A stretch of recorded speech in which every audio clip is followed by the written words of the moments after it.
সরকারি প্রাথমিক স্কুলে সঙ্গীত শিক্ষক নিয়োগের কার্যক্রম সরকার আর আগাচ্ছে না বলে জানিয়েছেন ধর্মোপদেষ্টা আ.ফ.ম. খালিদ। সোমবার সচিবালয়ে এক সংবাদ সম্মেলনে সাংবাদিকদের প্রশ্নের জবাবে তিনি এই কথা জানান। উপদেষ্টা বলেন, প্রাথমিক বিদ্যালয়ের সঙ্গীত শিক্ষক নিয়োগের ব্যাপারে হেফাজতে ইসলাম সহ বিভিন্ন ধর্মীয় নেতাদের দাবির প্রেক্ষিতে প্রাথমিক ও গণশিক্ষা মন্ত্রণালয় বিষয়টি পর্যালোচনা করছে। স্কুলে ধর্মীয় শিক্ষকের সংখ্যা নিয়োগে সরকারকে পরামর্শ দেওয়া হয়েছে বলেও জানান উপদেষ্টা। ধর্মোপদেষ্টা জানান, ৯৯০ হজ এজেন্সি প্রায় ৩৮ কোটি টাকা হজ ওমরা খাতে অব্যাহত ছিল, যা ফেরত বুঝিয়ে দেওয়া হয়েছে।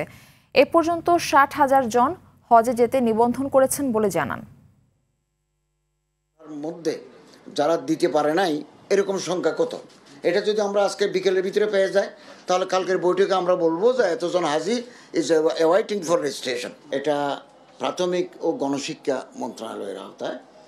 আমি ওনারা দাবি করছেন, আমি মাননীয় প্রাথমিক ও গণশিক্ষা উপদেষ্টা মহোদয়কে বলেছি যে এটা নিয়ে আপনার বসা দরকার। উনি এটাও আমার বলেছেন, সঙ্গীত শিক্ষার যে ঘোষণাটা এটা খুব দ্রুত বাস্তবায়িত হচ্ছে না, এটাও বললেন।